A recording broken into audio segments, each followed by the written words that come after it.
स्त्री घर की लक्ष्मी होती है।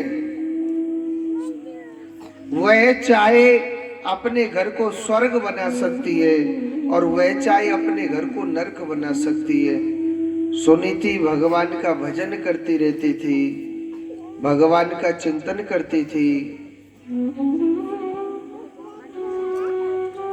मगर दुख ये था कि उस पर कोई संतान नहीं होती थी।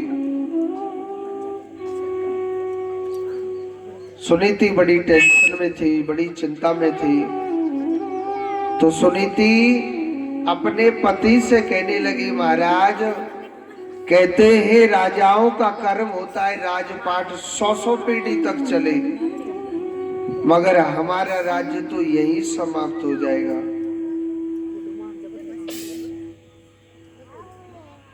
उनसे कहने लगी, महाराज आप अपनी दूसरी शादी कर लो ना। राजा उत्तानपाद ने मना किया था कि मैं दूसरा विवाह नहीं करूंगा, मगर सुनीति जिद पड़ गई थी अपने पति से कि नहीं महाराज आप अपनी दूसरी शादी कर लो। और राजा उत्तानपाद ने दूसरा विवाह किया। नाम क्या था? सुरुचि। सुरुचि किसे कहते हैं? जो स्त्री अपने आप को ज्यादा सुंदर समझने वाली हो। राजा उत्तानपाद जब सुरुचि से विवाह करके जब घर आ रही तो बड़ी रानी पूजा की थाली लेकर के दरवाजे पर खड़ी थी।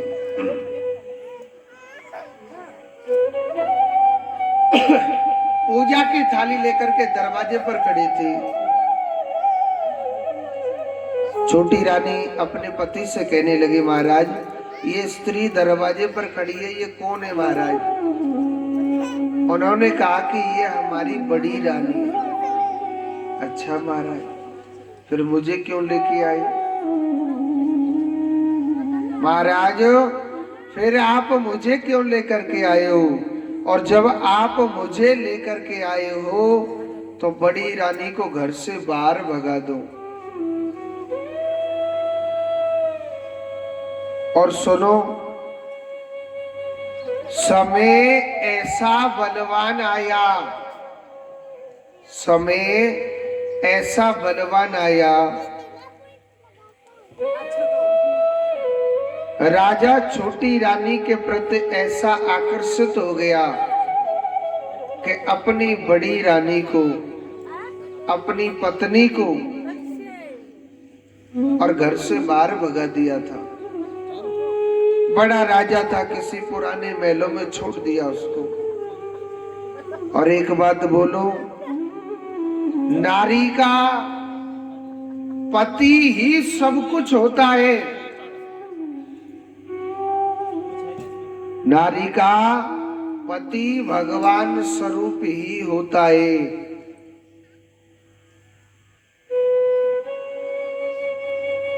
और सुनीति के जीवन में ऐसा दुख आया कि जब पति ने त्यागा तो समझ लेना संसार ने त्याग दिया। आज सुनीति के जीवन में ऐसा दुख आया कि पति ने तो त्यागा, पिता ने भी त्याग दिया, माँ बाप ने त्याग दिया, भाइयों ने त्याग दिया, सबने त्याग दिया, मगर सुनीति ने एक मेरे कन्हैया की शरण ली। हे गोपाल, कहते हैं कि तू सबके दुख में काम आता है, सबके सुख में भी काम आता है। भगवान कभी साथ नहीं छोड़ता है। हम लोग क्या करते हैं कि छोटा सा सुख आ जाता है तो हम भगवान को भूल जाते हैं। हम लोग क्या सोचते हैं कि ये गाड़ी हमारे ही बल पे चल रही है। बहुत से लोग कहते हैं ना महाराज मैं ही अपने घर को खिला रहा हूं, नहीं तो मेरा घर ना भूखा मर जाए। कहते कि नहीं कहते? अरे दारी के तो जैसे जन कितने मर गए, किसी का घर मरा है क्या भूखा है? सब अपने भाग्य और अपनी किस्मत का खाते हैं, कोई किसी को नहीं खिलाता है।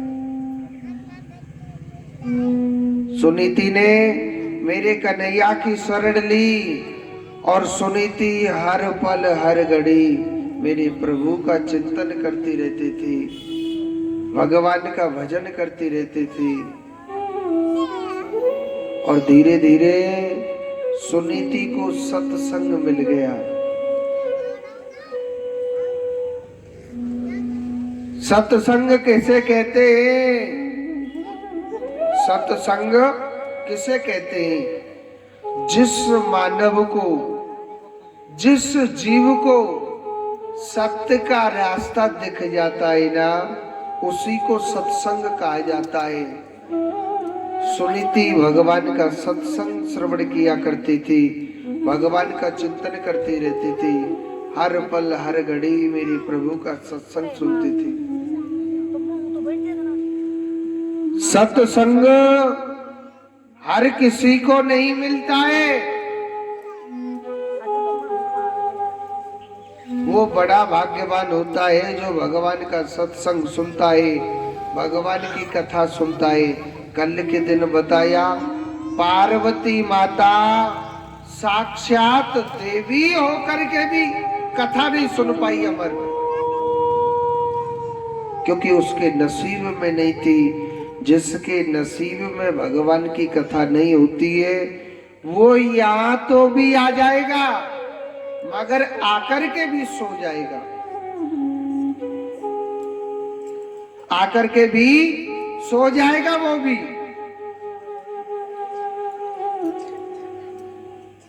सुनीति मेरे प्रभु की भक्ति, भगवान का चिंतन किया करती थी, भगवान की कथा सुनती, मगर सुनीति सत्संग में हमेशा मुस्कुराती रहती थी।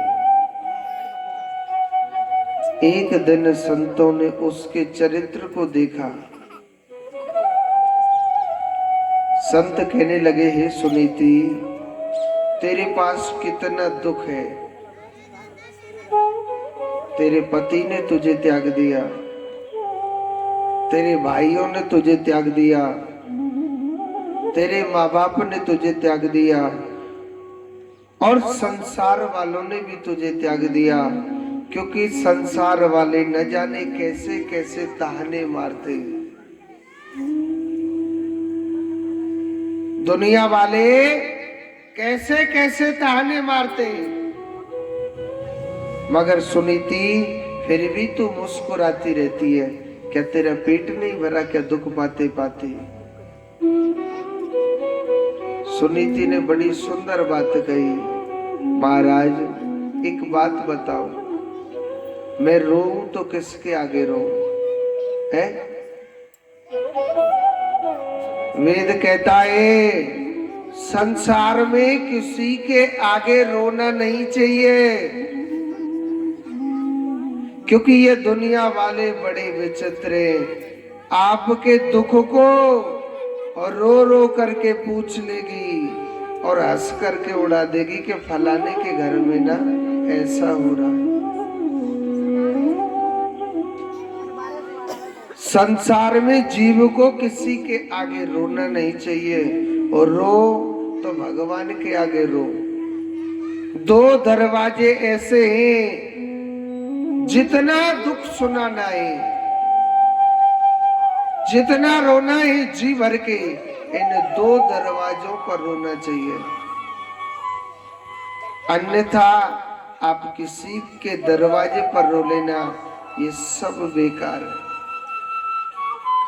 पहला दरवाजा पता है किसका है? मेरे भगवान का है, मेरे कन्हैया का दरवाजा है। जितना रोना है मेरे भगवान के द्वार पर रोइए, जितने आंसू बहाने। और सुनो, मेरा भगवान आपके आंसुओं को व्यर्थ नहीं जाने देगा। मेरा भगवान आपके आंसुओं को व्यर्थ नहीं जाने देगा। अगर आप दिल से, अगर आप सत्य से रोते हो,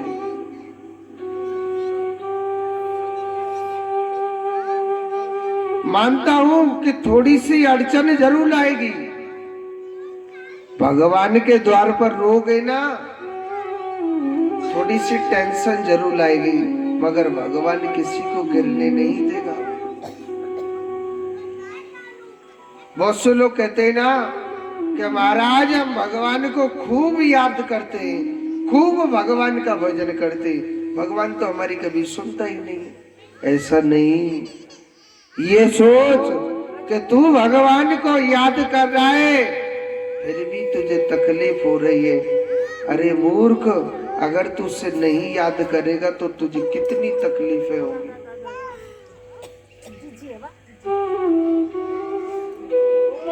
भगवान के सामने रोने वाला,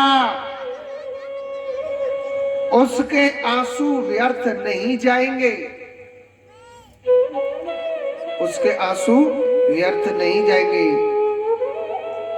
अगर दिल से, अगर मन में सत्य का भाव है तो आप गिरोगे नहीं, भगवान जरूर जरूर उठाएगा, मगर दिल में वो सत्य का भाव होना चाहिए। मैं स्वयं आपको, आप बीती मैं खुद कहता हूं, खुद सुनाता हूं। आपके राजस्थान में बालाजी महाराज की कृपा से हर जगह जितने भी जिले बन रहे हैं ना, सब जगह कथा हो चुकी है। आपका छोटा सा खेतड़ी है ना, ये तहसील है, कस्बा है, इसमें ये कोई पहली भागवत नहीं है, ये 9वीं भागवत कथा चल रही है छोटे से गांव में लगातार। ऐसे नहीं कि 2-4 साल पहले करने आया, नहीं, अभी लगातार ये 9वीं भागवत है। जो चेयरमैन साहब उमराव जी आए थे बता रहे थे ये 9वीं भागवत कथा चल रही है। मैं नहीं कर रहा, ये करवाने वाला है सिर्फ कृष्ण। अभी 2-3 भागवत और हैं।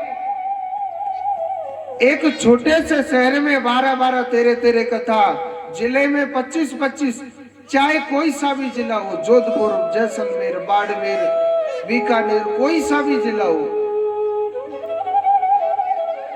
मगर एक दिन मैं भी मन में सोचने लग रहा था कि देखो हम कथा करते ठीक है, हम सबसे कहते हैं आप भजन करो, भगवान का नाम लो, भगवान की कथा सुनो, सबसे कहते हैं, मगर मैं भी अपने मन में सोचने लगा मैं भी तो एक ऐसा कर्म करूं कि मैं भी एक अपने जीवन की अमर कहानी बनाऊं।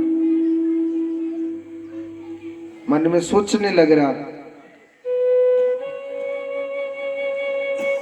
मन में सोचा कि भाई मैं सुंदर मकान बनाऊं, तो कहते हैं कि आप कितना भी वीआईपी मकान बना लो, रोज एक से एक सुंदर मकान बन रहे संसार में, बन रहे हैं कि नहीं बन रहे? कोई करोड़ लगा रहा है, कोई 2 करोड़ लगा रहा है, कितने सुंदर सुंदर मकान बन रहे हैं।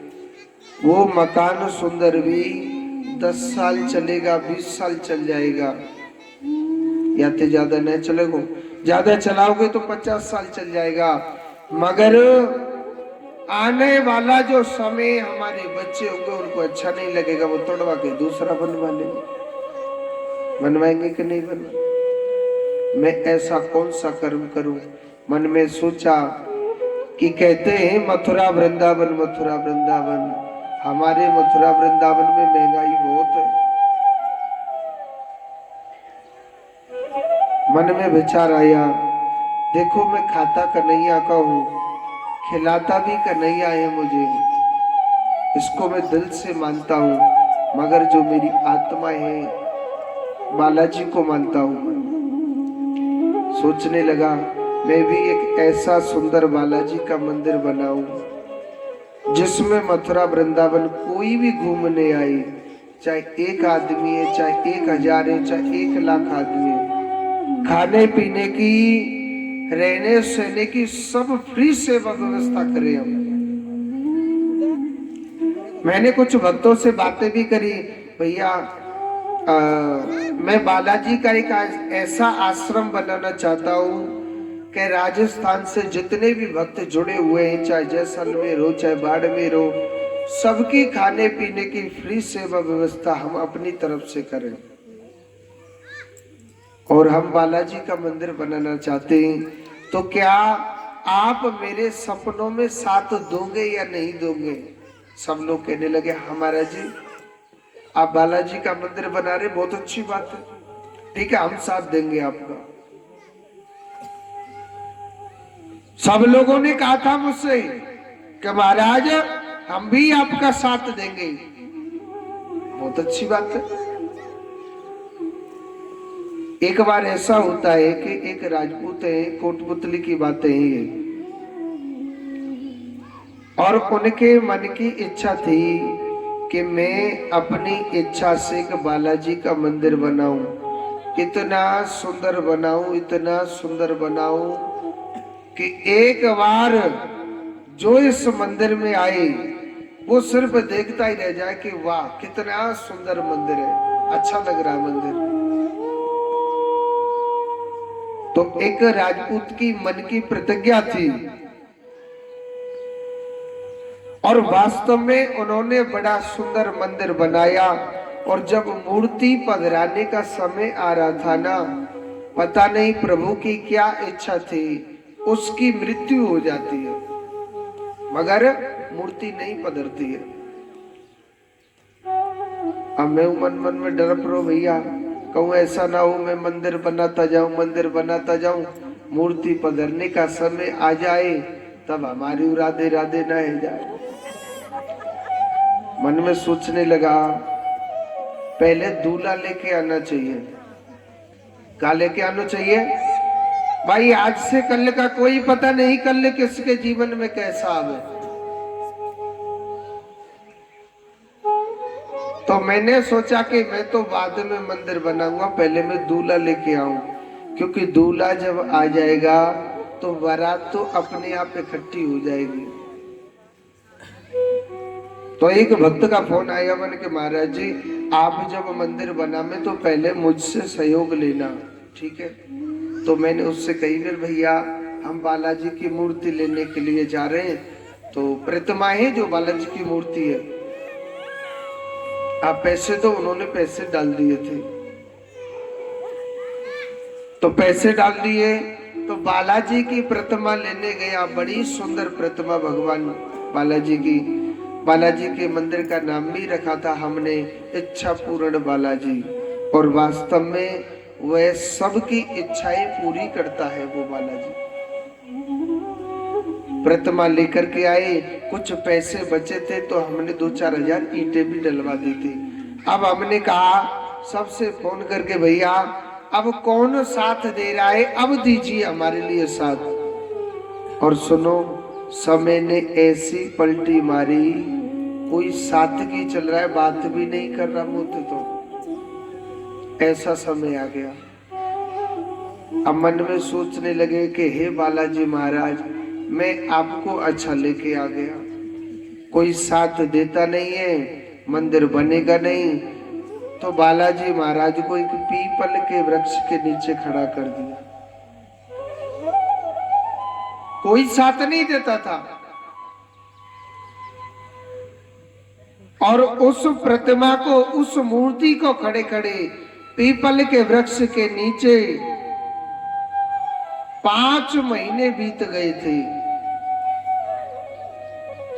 अब कहने लगे ठीक है भाई बालाजी महाराज जैसी प्रभु की इच्छा है।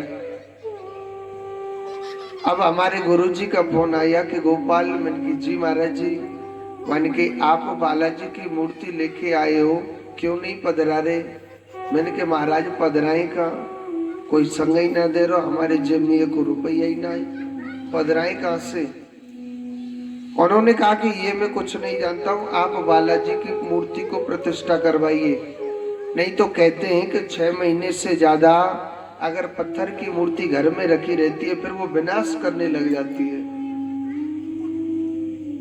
मैंने कहा महाराज जी मूर्ति तो पधराए, कैसे पधराए? भाई कुछ ब्राह्मण भी आएंगे, प्रतिष्ठा का भी खर्चा होगा, और कहते हैं कि जब मूर्ति पधराए तो छोटा मोटा भंडारा भी करना पड़ता है। उन्होंने कहा कि आपको मूर्ति पधरानी पड़ेगी। मैंने कि ठीक है, जैसी बालाजी महाराज की इच्छा। तो हमने सोचा है कि छोटा सा चबूतरा बनवा दे, वहीं पे हनुमान जी ने खड़ो कर देंगे, भैया धूप में ठाड़ो रही जो, बारिश में भीजते रही जो, जइए हमारो इच्छा पूर्ण बालाजी धाम। अब हमने एक मिस्त्री से भी फोन करके बोला कि लाला ऐसा करना, आपको एक छोटा सा चबूतरा बनाना है, और वह चबूतरा पे बालाजी को बिठा देंगे, और महाराज जी हमारो मंदिर है, जी हमारो धाम है, कोई संग ही नहीं दे रहा कोई हमारा। तो और मैंने की दाल चूरमा बाटी बना लेंगे और खुदा ही खा लेंगे, जी एगो भंडारो हमारा जी। अब उस मिस्त्री ने क्या किया, उसने थोड़ा उल्टा समझ लिया, एक बड़ा सा चबूतरा बनाया और वही में कोठरी सी बना दी थी, ताकि हनुमान जी महाराज अंदर रहेंगे इसकी। मेरी उस समय थोड़ा बहरोड में कथा चल रही थी, तो जब मैं गया तो वृंदावन में जाके देखा कि वहां पर तो कोठरी सी बन रही थी। मैंने कि ये कोठरी बनाने की किसने कहा था? पर महाराज जी आपने ही को तो कहा था कि एक चबूतरा बना देना। तो मैंने सोचा भाई कोठरी भी बना दे, बालाजी भीजेंगे। मैं मन मन में समझ गया, ठीक है बालाजी, राजी राजी नहीं गैर राजी बनवा ली कोठरी।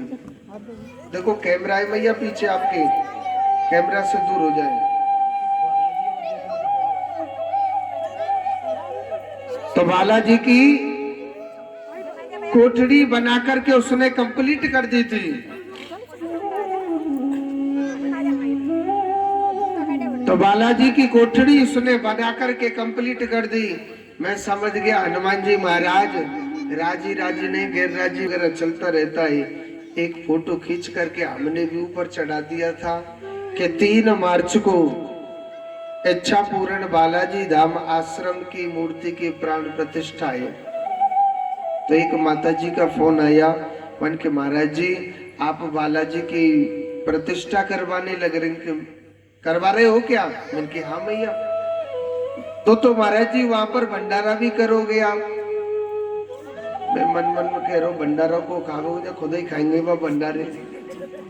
मैंने कहा भैया भंडारा तो नहीं कर रहे, मगर आपको प्रसाद खाना है तो आप हमारे घर आ जाना। अरे नहीं नहीं महाराज ऐसे नहीं होता, बालाजी की प्रतिष्ठा करे थोड़ा भंडारा भी तो होना चाहिए। मैंने की मैया होना तो चाहिए, मगर जिम में कुछ होता ही ना है हमारे में। उन्होंने कहा महाराज ऐसा करो, 500 आदमियों का दाल बाटी चूरमा का भंडारा आप मेरी तरफ से करो। इनकी जय हो बालाजी महाराज की, ये तो बड़ी कृपा हो गई। अब हमने वही में लिख दी कि 3 मार्च को बालाजी महाराज का भंडारा है। एक भक्त का और फोन आया, बन महाराज जी आप बालाजी का भंडारा कर रहे हैं तो कितने लोग आएंगे? मैंने की ज्यादा नहीं है, 400-500 आदमी का ही भंडारा है। वो कहने लगा महाराज ऐसे थोड़ी भंडारा होता है, ये कोई कथा नहीं है, मैं दिल से बता रहा हूं। तो दूसरे ने कहा महाराज आप ऐसा करो 2000 आदमियों का आप मेरी तरफ से भंडारा करना। यानी मैं सोच नहीं सकता था इतना सुंदर कार्य हुआ। वहां 5000 आदमियों का बड़ा सुंदर बालाजी का भंडारा हुआ था। और सुनो दूसरे दिन ऐसी बारिश हुई जो कोठड़ी वोठड़ी बनने सब डेसमस नीचे को गिर पड़ी। हाजी मगर बालाजी महाराज वहीं खड़े रहे थे। अब हमको इतना मालूम नहीं था, हमने जो मिट्टी डला दी और मिट्टी से ऐसी मिट्टी नीचे बैठी जो दीवारें फट गई। मैंने कहा बहुत अच्छा हुआ बालाजी, मैंने तो जैसे तैसे इस मंदिर को खड़ा किया, आपने बखेड़ दिया सारा। मैंने कहा अब धूप में खड़ा रहना। मगर कहते हैं कि भगवान की वहां कुछ इच्छा और थी। बालाजी महाराज ऐसे खड़े हुए वहां पर घूंटा लेकर के, जो मैं ना सोच सका वहां वैसा कार्य हुआ जो मैं न सोच सका वह वैसा कार्य हुआ। वहां पर राधा कृष्ण का भी मंदिर बना, बाद में सब भक्तों ने साथ दिया। कहते हैं कि अगर मनुष्य सत्य पर चलता है, थोड़े से कांटे जरूर आते हैं, मगर जीत उसी की होती है। थोड़े कांटे जरूर आते हैं, मगर जीत उसी की होती है। वहां राधा कृष्ण का भी मंदिर बना, वहां भगवान शंकर जी का मंदिर बना, राम दरबार का भी मंदिर बना। और देखो पैसा वाले लोग हैं, वो तो इतरा से अपनी गाड़ी से पहुंच जाते हैं। गरीब लोग वहां कैसे पहुंचेंगे? वहां पर हमारे यहाँ सांसद है हेमा मालिनी, जो फिल्मी एक्टर नहीं है, उसने हमारे लिए मंदिर के लिए रेलवे स्टेशन भी बनवाया। उस रेलवे स्टेशन का नाम है राधा कुंड। आप चाहे नेट पर सर्च कर सकते हो। कहते हैं कि आप मथुरा वृंदावन आप घूमने के लिए जाएं, तो आप सोचे कि भाई हम कहाँ रुकेंगे, कैसे रुकेंगे? तो गोवर्धन की परिक्रमा में राधा कुंड आता है। अगर किसी ने गिरिराज जी की परिक्रमा लगाई हो, तो राधा कुंड रेलवे स्टेशन के सामने इच्छा पूर्ण बालाजी धाम आश्रम में, वहां कोई पर्ची नहीं कटानी, ना कोई टिकट कटानी, वहां सब कुछ खाने पीने की फ्री सेवा व्यवस्था है। वहां ये नहीं है कि आपको ये देना या वो देना, ऐसा कोई पाखंडता नहीं है। कहते हैं बालाजी महाराज के दरबार में मन पसंद भोजन किसी के लिए नहीं है। दाल बाटी चूरमा यही मिलेगा आपको। आप कोई भी जाना चाहता है वृंदावन मथुरा घूमने के लिए, तो कभी भी गिरिराज जी की परिक्रमा में राधा कुंड रेलवे स्टेशन के सामने इच्छा पूर्ण बालाजी धाम आश्रम पूछ सकता है। ये भी एड्रेस भूल जाएं तो आप, मेरा नाम है गोपाल, आप YouTube पर लिखना गोपाल दीक्षित जी महाराज। जहां जहां हमने कथा करी, ये भी कथा है ना, इसको भी अपने घर जाकर सुन सकते हो। ये YouTube पर जा रही है रोज, तो इस कथा को भी आप सुन सकते हो बाद में भी। और जिस कथा को चलाओगे तो डिस्क्रिप्शन में आप देखना, उसमें एड्रेस लिखा हुआ है कि ये इच्छा पूर्ण बालाजी धाम आश्रम कहाँ है, कौन सी जगह, किस जगह। यहाँ की भी कथा सुन सकते हो। खेतड़ी में हमने 9 जगह कथा करी है, वो कहाँ कहाँ करी है, आप YouTube पर कथा सुन सकते हो। तो कहते हैं कि अगर सत्य पर चलता है, अगर जीव सत्य पर चलता है, थोड़ी सी अड़चन जरूर आती है, जीत उसी की होती है। अगर मेरे भगवान के आगे आप रोगे तो मेरा कन्हैया आपके आंसुओं को जरूर सुनेगा, क्योंकि ये मैंने खुद देखा हुआ है। थोड़ी चिंता जरूर आती है, मगर जीत उसी की होती है।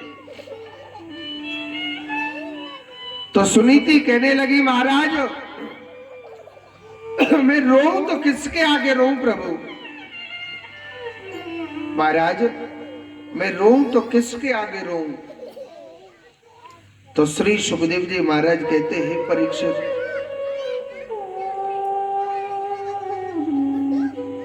तो संत कहने लगे कि हे सुनीति, आप चिंता न करें,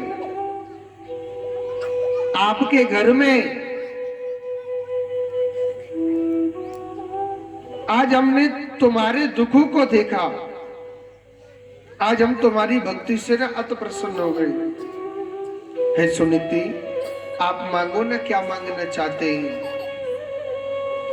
हे सुनीति, आप मांगो ना, क्या मांगना चाहते हैं? तो सुनीति कहने लगी, नहीं महाराज, मुझे कुछ भी नहीं चाहिए। उन्होंने कहा कि मांगो तो सही। उन्होंने कहा कि महाराज, अगर देना चाहते हो ऐसा आशीर्वाद दो कहते हैं कि जब मेरे जीवन साथी ने ही मेरा साथ छोड़ दिया, मैं किसके लिए रो? अब मैं क्या मांगू महाराज? हे प्रभु, आप ऐसा आशीर्वाद दो कि मैं अपने कन्हैया के पास पहुंच जाऊं। संत कहने लगे, सुनीति, ये भगवान ने 4 दिन की जिंदगी दी है। इन 4 दिन में आप रो लो, चाहे हंस लो, चाहे भजन कर लो, चाहे पैसा कमा लो, 4 दिन जीना है। मगर सुनीति, कोई बेटा का सहारा लेके जीता है,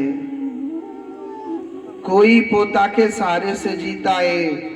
हर जीव, हर मनुष्य एक सहारा लेके जीता है। बेटा की बात आई तो सुनीति कहने लगी, महाराज, मेरे पति ने ना दूसरी शादी करी है। प्रभु, आप ऐसा आशीर्वाद दो ना महाराज, मेरे पति ने जो दूसरा विवाह किया है महाराज, दूसरी रानी पर बेटा होना चाहिए। प्रभु, आप ऐसी कोई कृपा करो ना। संत कहने लगे, हे सुनीति, आप कहती हैं तो दूसरी रानी पर जरूर जरूर बेटा होगा। दूसरी रानी पर क्या होगा? बेटा होगा। आप भी तो कुछ मांगो। उसने कुछ भी नहीं मांगा और कहते हैं कि जो भगवान से नहीं मांगता है, मेरा भगवान उसे बिन मांगे इतना दे देता है कि वो जीवन में सोच भी नहीं सकता।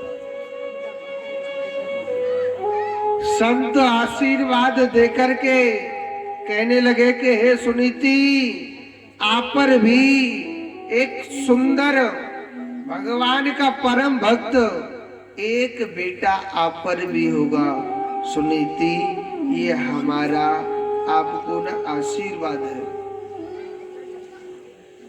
आप पर भी एक बड़ा सुंदर बेटा होगा। संत आशीर्वाद देकर के तथास्तु कह के चले जाते हैं। एक समय की बात है, राजा उत्तानपाद शिकार खेलने के लिए जा रहे थे। जहां बड़ी रानी पुराने महलों में रहती थी, पुराने महलों के सामने होकर निकल के जा रही, वहां भयंकर तूफान आया। रानी डर के मारे, राजा डर के मारे बड़ी रानी के पास रुक गया और उस रात बड़ी रानी के पास रहा। ऐसी मेरे गोपाल की कृपा हुई कि उस रातों रात बड़ी रानी के गर्भ ठहर जाता है, इधर छोटी रानी के गर्भ ठहर गया। 9 महीने पूर्ण हुए। दोनों रानियों पर एक एक पुत्र रत्न की प्राप्ति हुई थी। अब रानी, छोटी रानी, उसके पास तो ये सब कुछ था। अपने बेटे का खूब सुंदर जन्मोत्सव मनाया और नाम क्या रख दिया? उत्तम नाम रख दिया। और बड़ी रानी के पास कछुआ था। वाने क्या करो? वाने भगवान को कीर्तन करो।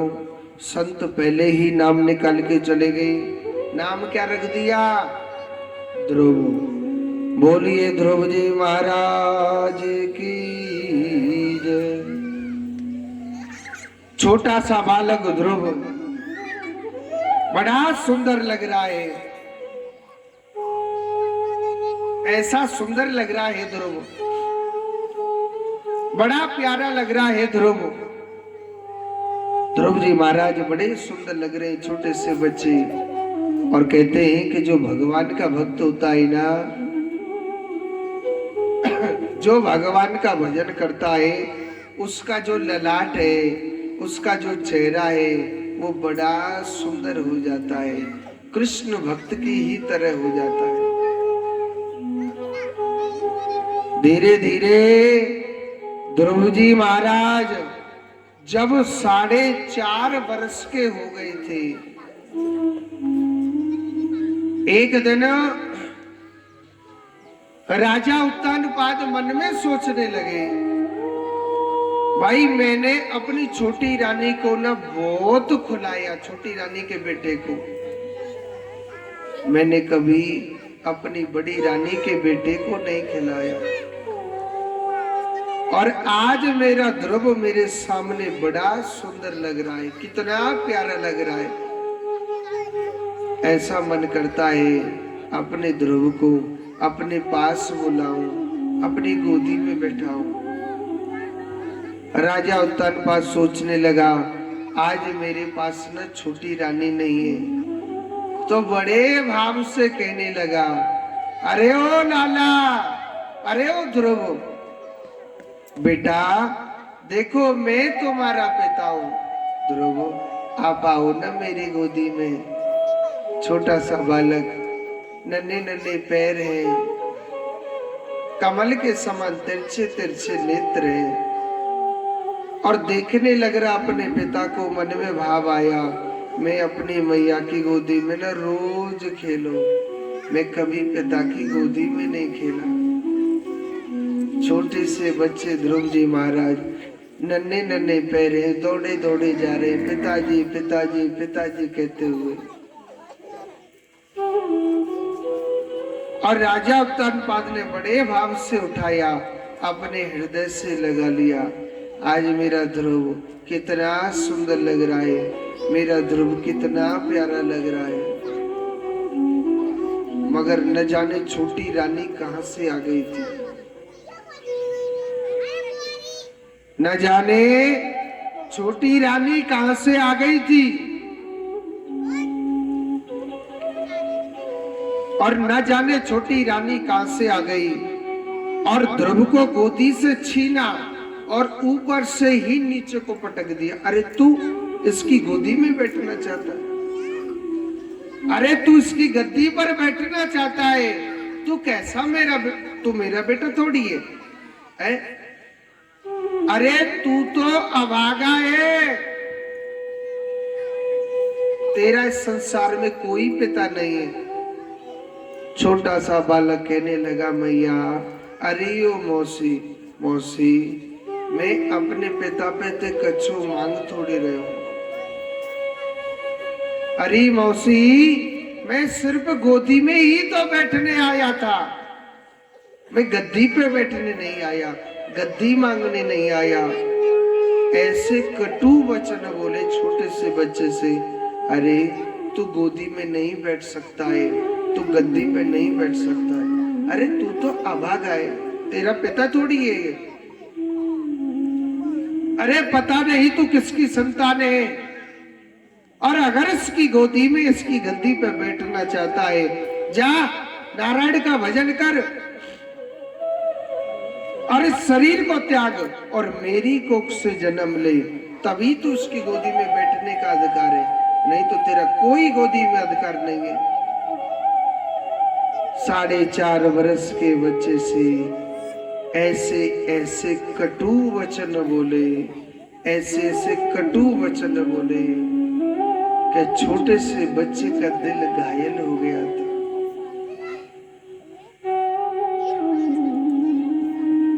उस छोटे से बालक का जो हृदय है वो घायल हो जाता है।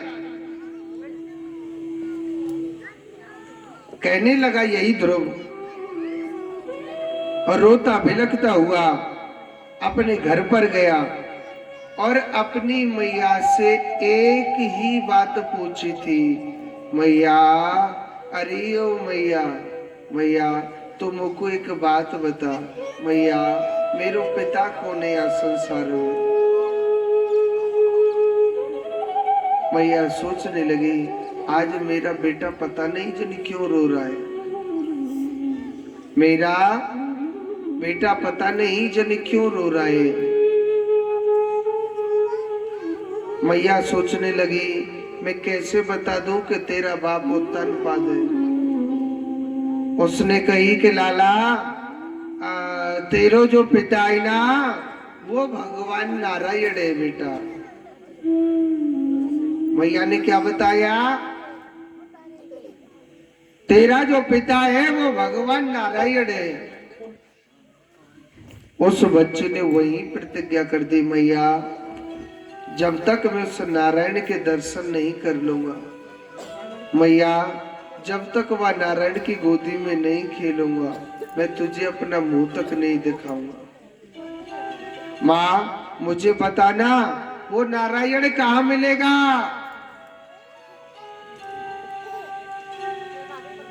माँ मुझे ये बताना वो नारायण कहाँ मिलेगा?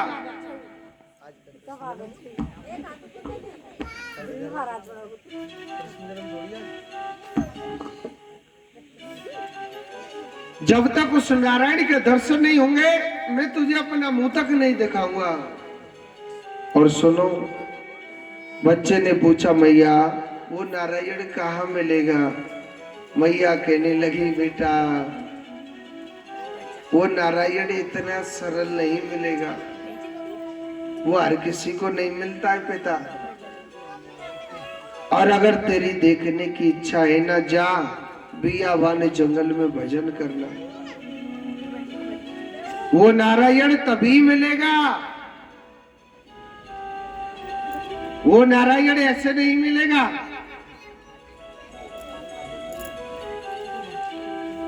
बड़ा बड़ा भजन करना पड़ेगा।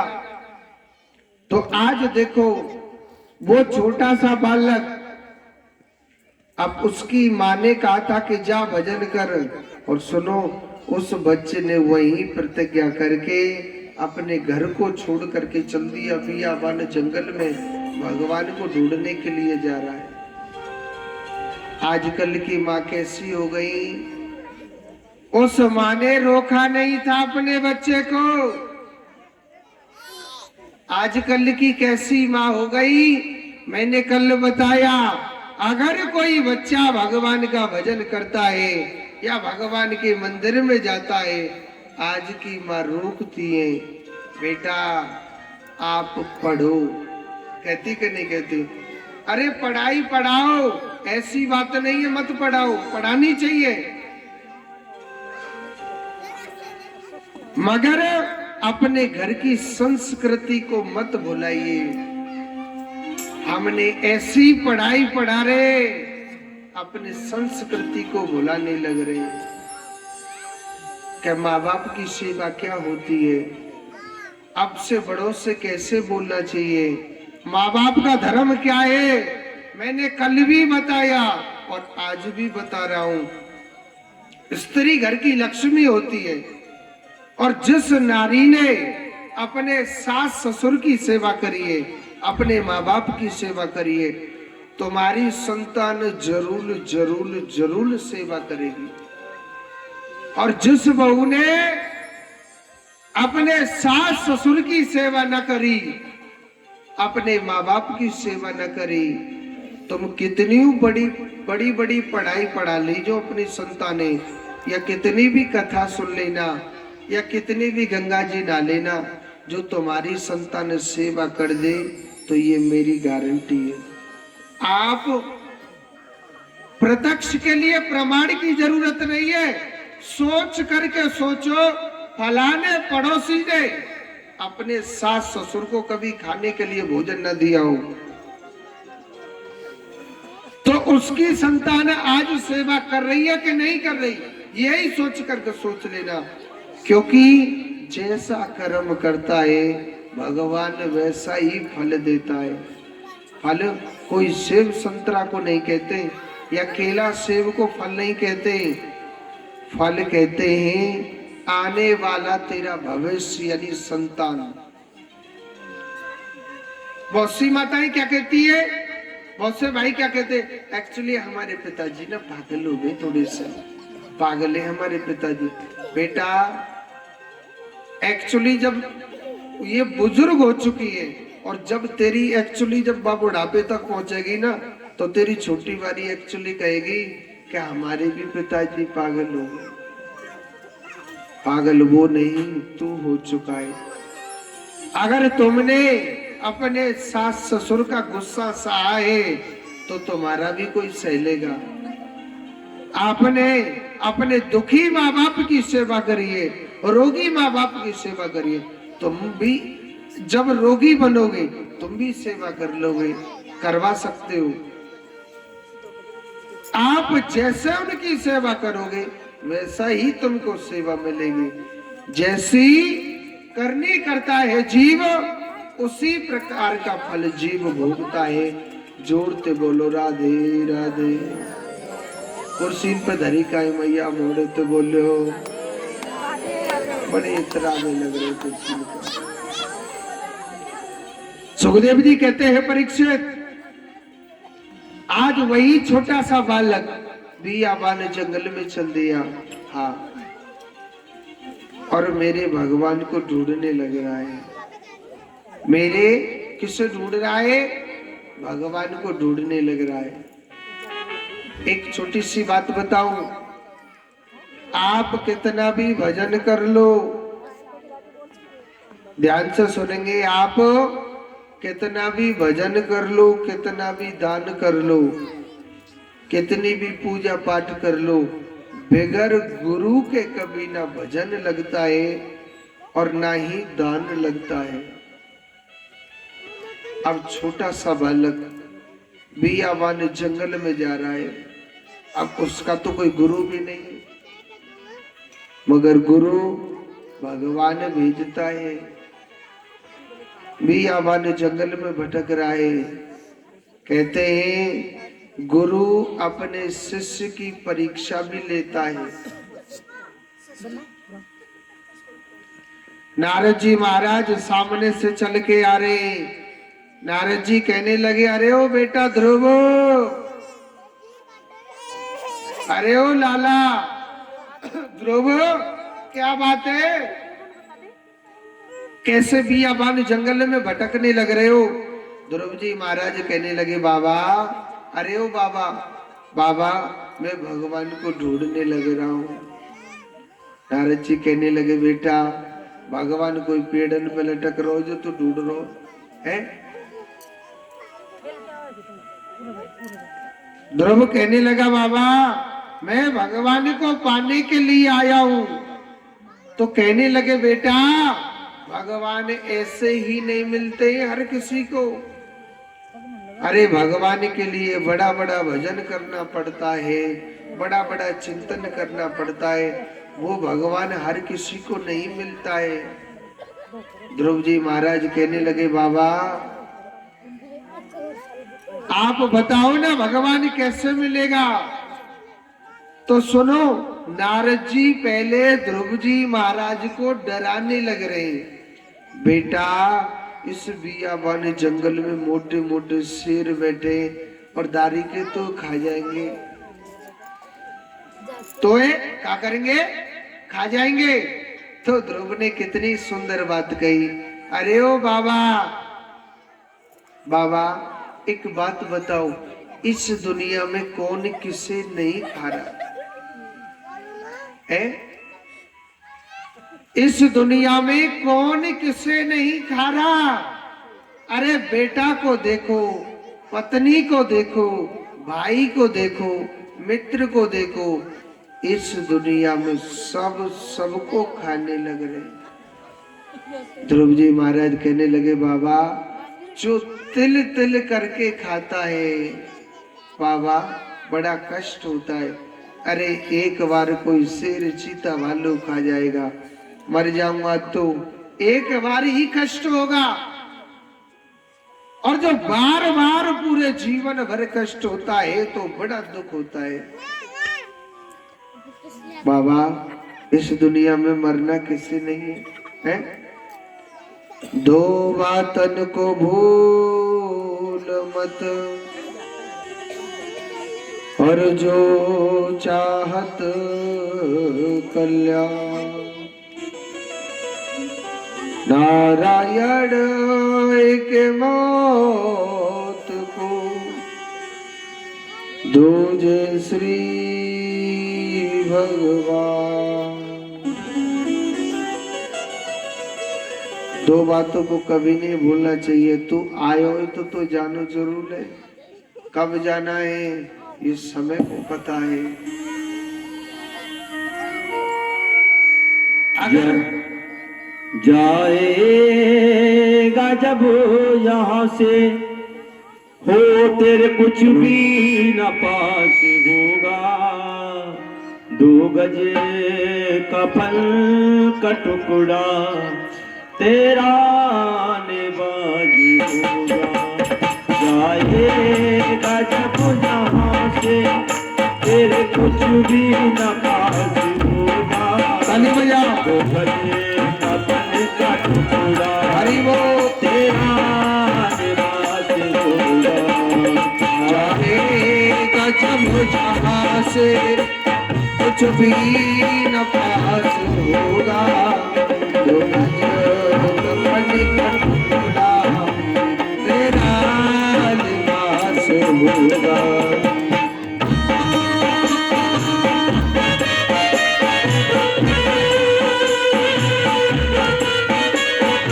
हरि बोल।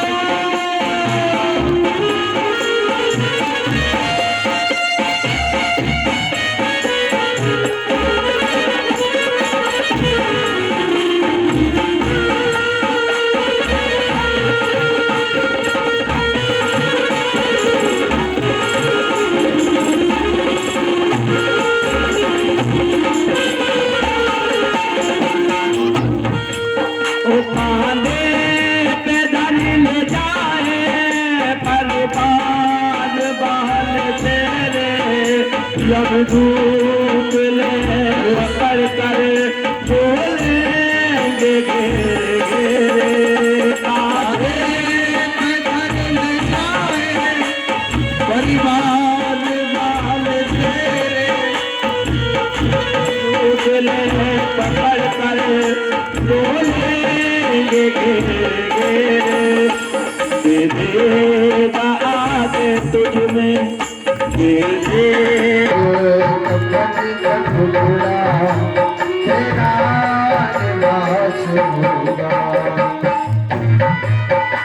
ताली बजाइए, हाथ उठाते हरि।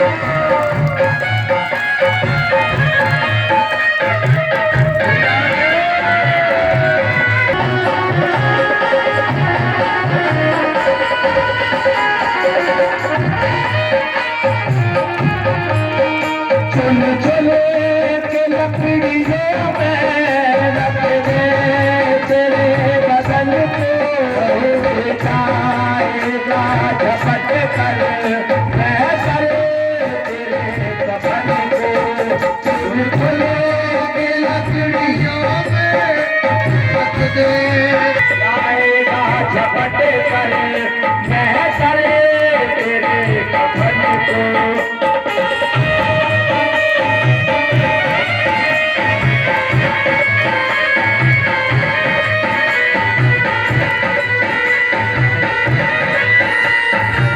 तेरा कुनबा उदास होगा। मुझे कमल का टुकड़ा तेरा निवाज होगा।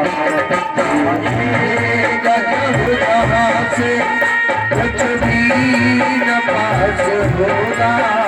2 गज कफन का टुकड़ा तेरा लिबास होगा।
जब नाम तेरा लेकर जब नाम तेरा लेकर फिर मेरे नकार तेरा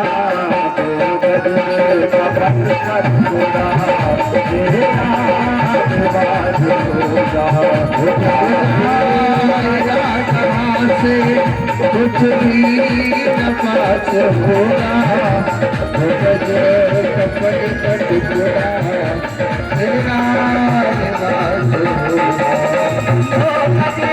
कपड़ का टुकड़ा तेरा निवास होगा, तेरा निवास होगा, चाहे राजा होगा कुछ भी न पास होगा,